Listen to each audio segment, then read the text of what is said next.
Se inscreva no canal, é fácil, rápido e nos ajuda a produzir novos conteúdos. Quando eu era jovem e imprudente, bebia bastante, não faço ideia de como nunca fui pego, pois houve muitas noites em que me encontrei no entro do meu condomínio, sem lembrar como cheguei lá. Em uma dessas noites, fiquei tão bêbado que tropecei, e caí nos trilhos enquanto tentava calhar de volta para o meu carro. Tentei me levantar, mas não consegui manter o equilíbrio, caindo repetidamente entre os dormentes de madeira e pedras, como um peixe fora d'água. Naquele momento, pensei em simplesmente dormir ali. De repente, fui iluminado por uma luz brilhante. Ouvi o apito de um trem.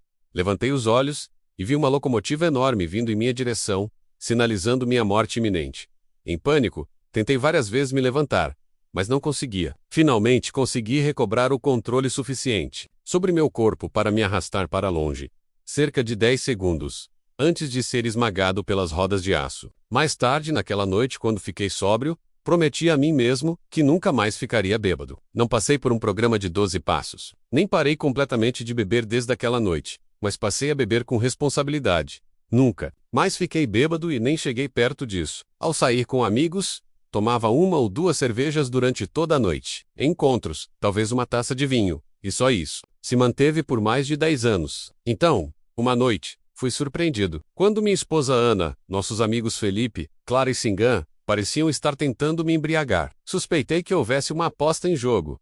Alguém apostando que conseguiria me embebedar, enquanto outros apostavam que não. Eu esperava que minha esposa estivesse do lado que apostava contra, pois um dinheiro extra não nos faria mal. A noite começou bem. 2 dias antes, Ana me avisou que havia convidado os Coningas para jantar. Não os considerava nossos melhores amigos, mas nos conhecíamos há alguns anos, e nos encontrávamos de vez em quando. Ana e eu ainda estávamos na cozinha, quando vimos as luzes do carro deles, através da janela panorâmica da sala, enquanto estacionavam na garagem. Querido, você pode tirar o assado do forno enquanto vou receber Ellie? Perguntou Ana, desamarrando o avental. Claro, querida, vá cumprimentá-los. E eu estarei aí em 1 minuto, respondi, colocando as luvas de forno. UVA Habitual. Troca de cumprimentos ecoando no corredor enquanto eu tirava o assado do forno e o colocava no fogão para verificar se estava tudo pronto. Estava indo em direção ao animado trio, quando tudo começou a se desenrolar inesperadamente. O silêncio pairou quando virei a esquina onde estava a Ana, e pensei ter ouvido sussurros entre eles, embora isso não me desse motivo para suspeitar de nada. Ei, nada de segredos nesta casa, brinquei. Meu comentário descontraído pareceu pegar todos de surpresa. Olá, velho amigo, respondeu Felipe, dando um passo para trás. Olá, Lucas, adicionou Clara, antes que eu pudesse responder ao marido dela. Ela estendeu a mão e beijou minha bochecha enquanto pendurava os casacos no armário do corredor. E aí? O que um cara precisa fazer para conseguir uma bebida por aqui? Felipe perguntou, interrompendo o momento enquanto apertava. Fiquei um pouco confuso, pois mal tínhamos trocado cumprimentos, e ele já estava me pressionando para beber. Comecei a suspeitar que havia algum motivo oculto por trás disso. Só me sigam, respondi, e todos me seguiram até o escritório, onde se acomodaram enquanto eu, como bom anfitrião, preparava as bebidas. Entreguei a Ana e Clara uma taça de vinho branco. Felipe, que era entusiasta de vodka martini, nem precisei perguntar se queria mudar de bebida. Eu teria ficado surpreso se ele quisesse algo diferente. Abri minha cerveja enquanto preparava o martini de Felipe. Por que você não faz um desses para você e se junta a nós? Ele sugeriu. Não, vou continuar com o que tenho, respondi. Cerveja, cerveja, cerveja, ele murmurou. Não tem graça com você. Vamos lá, Lucas. Seja homem esta noite. Faça uma bebida de verdade, disse ele, levantando seu martini para enfatizar. Para minha surpresa, Ana entrou na conversa. Sim, querido, acho que nunca te vi com nada além de cerveja. Por que não se junta ao Felipe? Olhei para minha esposa com espanto. Nunca tínhamos realmente conversado sobre por que eu não bebia muito. Eu não me orgulhava de como costumava ser. E, ao contrário de alguns, nunca considerei a embriaguez uma grande conquista na vida. Então nunca discuti isso com Ana, não tentei esconder isso dela. Simplesmente, nunca surgiu na conversa. No entanto, após 7 anos de casamento, ela sabia que eu não bebia para ficar bêbado. O comentário dela foi minha primeira pista de que algo estava acontecendo. Seja lá o que fosse, devia ser o que eles estavam cochichando quando chegaram. Isso significava que todos os 3 estavam envolvidos nisso. Minha mente imediatamente passou para o modo de detetive. O que eles poderiam estar planejando? Tinha que ter algo a ver com meu hábito de beber. Ou melhor, com a falta dele. A única conclusão que fazia sentido Era dinheiro. Como nem jamais me viu bêbado. Imaginei que Felipe se gabou de que poderia me embebedar, e Ana provavelmente apostou que ele não conseguiria. Mas por que ela estaria me incentivando a beber? Talvez quisesse garantir que Felipe e Clara não pudessem acusá-la de trapacear quando fosse hora de acertar as contas, ou talvez Clara tenha apostado a meu favor. Enquanto ponderava, tudo parecia muito estranho, e eu precisava de tempo para pensar. Comecei a duvidar de que minha esposa estivesse do meu lado, quando, durante o jantar, ela tentou me dar outra cerveja, antes que eu terminasse a primeira. Decidi que a única maneira de descobrir o que estava acontecendo era entrar no jogo, mas não poderia simplesmente derramar minha cerveja no ralo e fingir que bebi. Então, elaborei um plano. Após o jantar, todos se moveram para a sala de estar. Ana e os Coningas se acomodaram. E eu fui até o bar. Outro Martini. Felipe, você sabe o quê? Faço um para você também. Ele respondeu. Observei atentamente enquanto trocavam um olhar e riam. Foi então que desconfiei que todos estavam tentando me embebedar, apenas para ver se conseguiam. Decidi que a piada seria sobre eles. Planejei continuar jogando o jogo até o fim. Enquanto todos conversavam e me ignoravam, preparei 2 copos, um com martini e o outro com água com limão. Coloquei a água em uma taça de martini e adicionei uma azeitona para disfarçar. Coloquei o copo de martini verdadeiro no balcão e a taça de água em uma prateleira atrás do balcão. Desde que ninguém me visse servindo, eu estava seguro. Servi outra taça de vinho branco para cada uma das senhoras, e voltei para os martinis. Quando entreguei a taça a Felipe, senti os olhos de todos em mim enquanto eu tomava um gole. Queria começar a fingir estar bêbado imediatamente, mas sabia que eles não cairiam nessa. Tive que manter a compostura e permitir que a intoxicação acontecesse lentamente. Enquanto conversávamos, não demorou muito para eu terminar meu copo. Levanta-me e voltei ao bar. Felipe, outro? Não, obrigado, Lucas, ainda tem um pouco. Pode ir em frente. Ele respondeu. Certificando-me de que ninguém estava olhando, coloquei mais água com limão na taça. Acrescentei outra azeitona e voltei para o grupo. Não queria que fosse óbvio, então demorei um pouco mais nesse processo. Após mais 20 ou 30 minutos de conversa, Ana pediu mais vinho branco. Sim, também quero, Clara acrescentou. Você pode fazer outra rodada para todos, Lucas. Felipe interveio mais uma vez. Servi as bebidas para todos. Até esse momento, só tinha tomado uma cerveja, mas todos pensavam que eu havia bebido 3 martinis. Decidi que era hora de começar a mostrar alguns sinais de embriaguez. Intentionalmente. Comecei a falar mais devagar, pausando algumas vezes para organizar meus pensamentos. Durante a próxima hora, tomei mais 2 drinks, enquanto os outros apenas um. Deixei minhas pálpebras caírem e murmurei palavras incoerentes. Por alguns minutos. Depois, fiquei sentado em silêncio, balançando a cabeça para cima e para baixo. Para tornar a atuação crível, me esforcei para ficar de pé, cambaleei até o bar e me servi de outro drink. Então, cambaleei de volta e me joguei em uma cadeira. Terminei a bebida em 3 goles antes de fechar os olhos e deixar meu queixo cair no peito. Permaneci assim. A primeira coisa que ouvi foi a voz de Clara. Ele adormeceu. Ana começou a me sacudir pelo ombro. Querido, você está bem? Ele está apagado como uma luz, disse Felipe. Eu sabia que poderia embriagá-lo. Não tenho certeza se isso vai funcionar, disse Ana. Claro que vai funcionar, querida. Quando ele acordar amanhã pensando que tivemos sexo, ele se sentirá incrivelmente culpado. Você o conhece. Ele ficará devastado. Felipe respondeu. Isso não me parece uma aposta. Ouvi a voz de Clara novamente. Volcanal Pod. Desistir agora depois de tudo isso?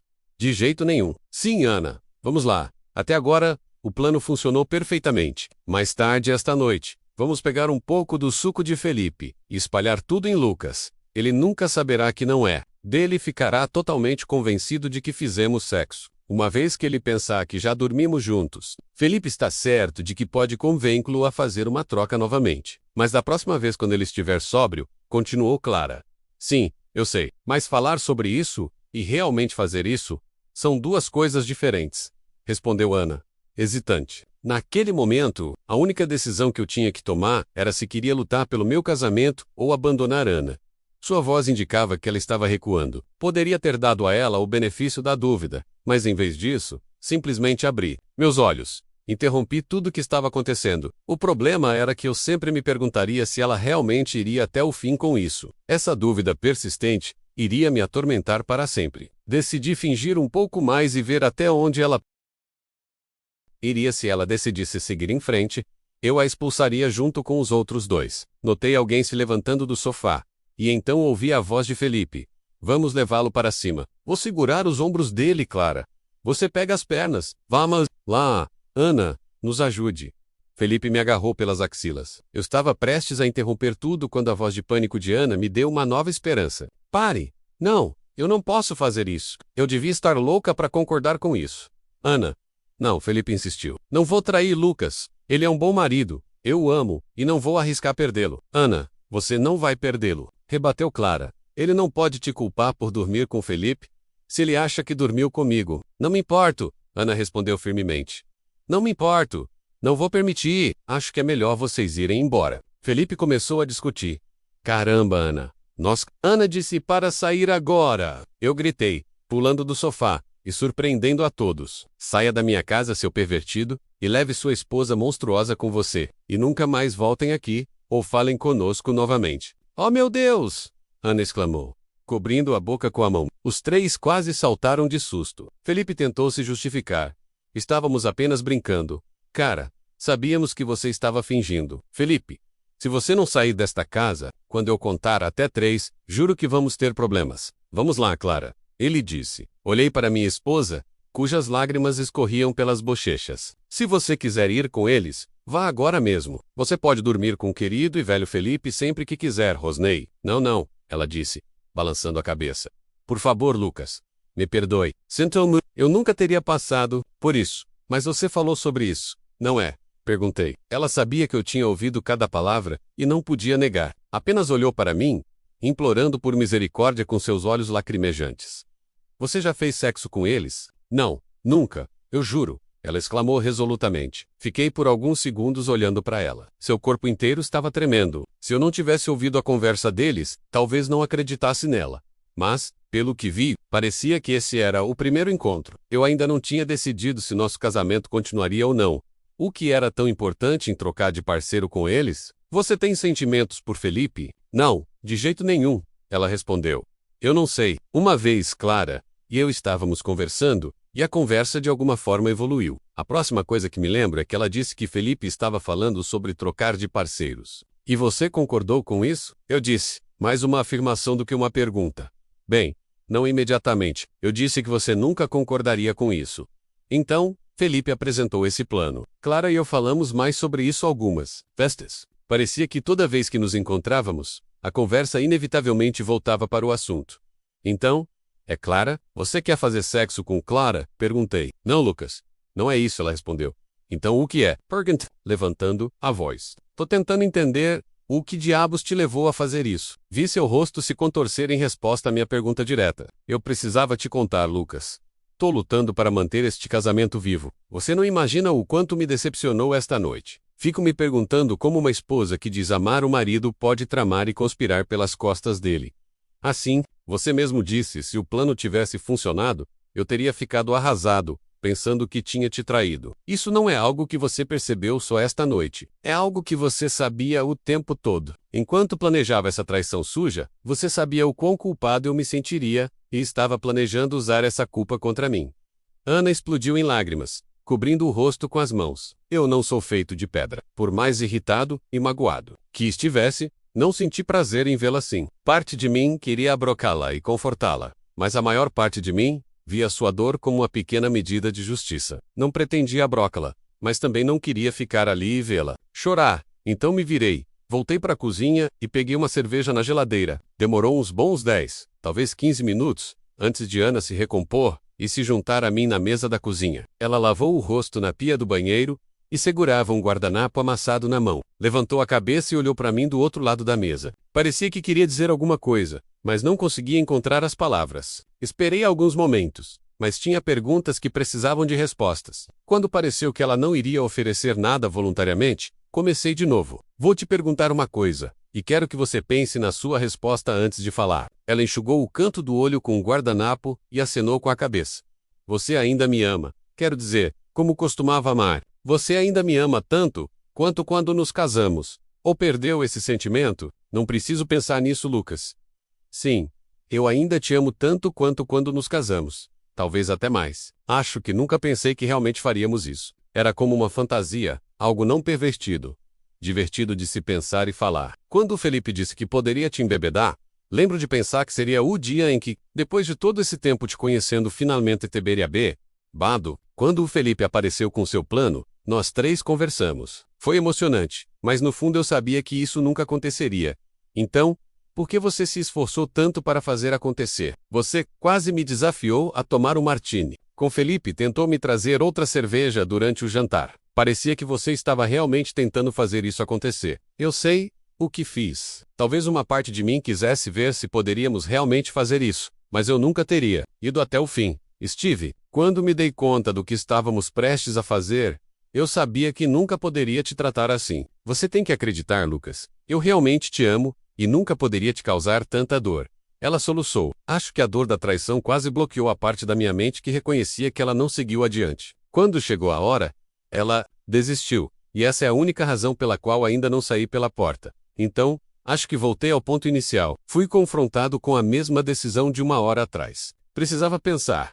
Talvez conversar com alguém. Esta pode muito bem ser a decisão mais importante da minha vida. Ana, acho que necessitamos de alguns dias longe um do outro. Decidi que precisava de um tempo sozinho para pensar e resolvi ir para um motel. Lucas, por favor, não faça isso, implorou Ana. Eu te dou espaço. Ficarei quieta. Não vou te incomodar, mas preciso que você esteja comigo. Não, Ana. Preciso de tempo para realmente refletir sobre o nosso casamento. Não acreditar que um cônjuge que realmente ama faria algo assim pelas costas do outro. Você disse que era divertido e emocionante. Isso me preocupa. Mesmo que você não tenha feito nada, como pode achar divertido planejar uma traição contra alguém que você ama? Não consigo aceitar isso. Tentei me colocar no seu lugar, e nunca pensaria em te machucar, mesmo que eu não estivesse planejando. Seguir adiante. Não sentiria nenhum prazer em inventar um plano assim pelas suas costas. Ela chorava tanto que eu não tinha certeza se ela ouviu o que eu disse. Precisava sair dali. Juntei algumas coisas e voltei para a cozinha com uma mala. Não, ela estava tentando não chorar novamente. Provavelmente querendo me convencer a ficar mais uma vez, mas não daria essa chance a ela. Disse a Ana que ligaria em 1 ou 2 dias, e saí. Minha intenção era ficar em um dos muitos motéis da área, mas, enquanto me dirigia para lá, outro pensamento me ocorreu. Sou de uma pequena cidade indiana, a cerca de 80 milhas de onde moro. Agora, minha mãe faleceu há alguns anos. Mas meu pai ainda mora na casa onde cresci.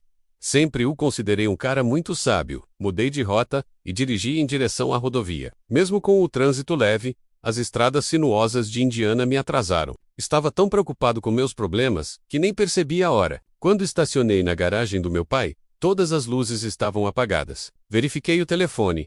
E eram quase 2 horas da manhã. Não tinha certeza do que fazer e quase decidi dormir no carro até de manhã, quando vi as luzes se acenderem.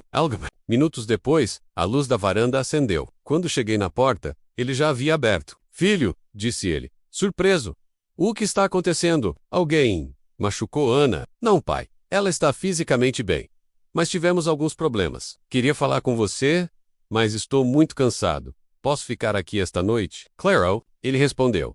Você sabe onde está tudo. Fomos dormir. Eu não tinha percebido quanto estava cansado. Entre o estresse e a longa viagem, parece que adormeci antes mesmo de minha cabeça tocar no travesseiro. Na manhã seguinte, o cheiro de café fresco foi a primeira coisa que notei. Papai já havia tomado banho e se vestido. Segui o aroma até a cozinha, onde ele me esperava com o café da manhã. Cambaleei até o balcão, peguei uma xícara e me servi de café colombiano antes de me juntar a ele. Papai, como você soube que eu cheguei tarde da noite passada? Temos tido alguns problemas com as crianças da vizinhança. Estão atirando em carros e casas com uma espingarda de ar. Acho que estava dormindo com o ouvido aberto. E ouvi você parar, antes mesmo de desligar o motor.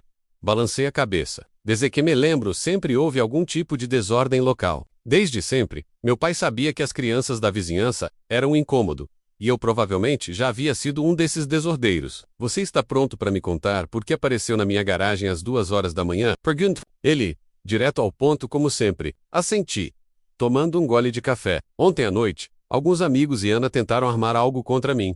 Não consigo acreditar que ela faria isso. Meu pai ficou em silêncio, aguardando que eu continuasse. Ela e outro casal tentaram me embebedar para me fazer pensar que tive sexo com outra mulher. Presumo que a intenção era me convencer a trocar de esposa. Ana concordou com isso? Ele perguntou. Contei a ele toda a história. Como inicialmente pensei que era uma aposta. Como fingi desmaiar. E por que Ana disse que fez o que fez? Ela realmente pensou que você estava desmaiado quando anunciou o fim de tudo. Perguntou ele. Sam, não tenho dúvidas de que ela pensou que eu estava bêbado. Fiz um bom trabalho fingindo. Bem, entendo sua decepção com ela, disse ele com um suspiro. O que você planeja fazer? Não sei. É por isso que vim aqui para falar. Calm, Volk. É difícil para mim acreditar que alguém que realmente ama poderia planejar algo assim. Meu pai parecia pensativo. Ela já fez algo assim antes? Não. Isso foi completamente inesperado. E ela nunca foi infiel. Certo, Isabel? Mesmo. Você me conhece, pai. Eu acredito na lealdade. Nunca toleraria traição. Você tem alguma ideia de quantas vezes na vida você recebe uma segunda chance, filho? Então, você acha que devo dar uma segunda chance a ela? Ele tomou um gole de seu café. As pessoas não são perfeitas, Lucas. Todos temos nossos defeitos. Lembro-me de quando você era mais jovem e sua mãe e eu estávamos preocupados com seu hábito de beber. Tentamos conversar com você, mas parecia que nada ajudava. Chegamos a receber chamadas de amigos e vizinhos dizendo que você estava tão bêbado que mal conseguia andar. Sentíamos-nos impotentes. Você era responsável por suas ações. E não podíamos apenas trancá-lo no quarto. Achávamos que você acabaria na prisão ou pior. Mas um dia, você pareceu endireitar-se. Foi um milagre e um grande alívio para nós. Acredito que foi por causa de uma segunda chance. Nem sempre funciona, mas algumas pessoas como você usam essa oportunidade para mudar suas vidas. Fiquei sentado, lembrando da noite nos trilhos, sentindo novamente o medo que senti quando vi minha morte iminente. Me pergunto se Ana sentiu o mesmo medo quando viu o fim do nosso casamento se aproximando. Quanto tempo vai ficar, filho? Meu pai interrompeu meus pensamentos. Bem, planejava ficar o fim de semana, mas acho que já é hora de voltar para casa. Espero que não se importe. Claro que não, respondeu ele com um sorriso. Conversamos sobre outras coisas por um tempo. E depois, ajudei com o trabalho no quintal antes de voltar para casa. Continuei pensando no que meu pai disse sobre segundas chances. Se Ana não tivesse falado naquele momento e acabado com tudo, eu nem estaria considerando isso. Mas ela o fez. Vai demorar um tempo para eu confiar totalmente nela novamente. Até lá ficarei vigilante. Quando cheguei em casa, fiquei surpreso ao ouvir música vinda do escritório. Lou estava ela, sozinha e chorando. Apareci na porta e ela se assustou, olhando para mim com um misto de surpresa e esperança. Ela estava atrás da tábua de passar, passando uma das minhas camisas e com outras penduradas. Estava enlouquecendo aqui sozinha. Não sabia quando, ou se você voltaria para casa, disse ela com tristeza na voz. Tive que fazer algo para me distrair. A música ajudou, mas passar suas camisas me fez sentir mais perto de você. Ela olhou para mim, cheia de expectativa. Ela esperava que eu anunciasse o fim do nosso casamento. A ansiedade em seu rosto era evidente, e eu a vi prender a respiração. Não consigo expressar o quanto decepcionado fiquei. A ideia de você encontrar prazer em conspirar contra mim é algo que me causa repulsa. Lucas, sinto muito, ela começou a dizer, mas eu a interrompi. Sei que você está se desculpando, mas não precisamos discutir isso mais. Nunca discutimos o que esperamos um do outro em termos de fidelidade. Sempre presumi que você sentia o mesmo que eu. Agora me pergunto se você vê isso de forma mais casual. Passei a noite com meu pai, e ele me fez uma pergunta que respondi de imediato, mas no caminho para casa, comecei a questionar. Esse é o problema de abrir a caixa de Pandora, Ana. É como um juiz que uma vez aceitou um suborno e foi pego. Todas as suas decisões passadas são então questionadas. Meu pai perguntou se você já foi infiel. Eu disse não, mas agora não. Tenho tanta certeza, Lucas. Eu nunca fiz nada com outro homem que não faria na sua frente. Eu juro. Juro pela Bíblia, na frente do nosso pastor, farei um teste no detector de mentiras. Qualquer coisa que você sugerir. Ok, testy. De detector de mentiras, é uma possibilidade. Preciso pensar sobre isso. Nosso casamento está em um terreno muito instável, Ana. Perdi não apenas a confiança, mas também o respeito por você. Cabe a você recuperar ambos. Se quiser que este casamento continue, ela começou a chorar novamente. Volka, queer, dizer. Eu quero que isso continue? Sim, claro que quero, Lucas. Nunca farei nada assim de novo. Você não é o único que perdeu respeito. Eu também perdi o respeito por mim mesma. Então, considere esta uma segunda chance para um casamento feliz. Não haverá uma terceira. Então, faça tudo o que puder para consertar isso. Eu farei, Lucas. E ela fez. Trabalhou duro para reconquistar minha confiança e respeito. Alguns de nós têm a sorte de enfrentar as consequências de nossas ações e ter uma segunda chance de nos redimir. Sou um desses sortudos. E Ana também. Felipe e Clara não tiveram a mesma sorte. 6 meses depois do nosso incidente, soube que estavam se divorciando. Não sei os motivos. E não me importo. Nem Ana nem eu voltamos a falar com eles. Se inscreva no canal, é fácil, rápido e nos ajuda a produzir novos conteúdos.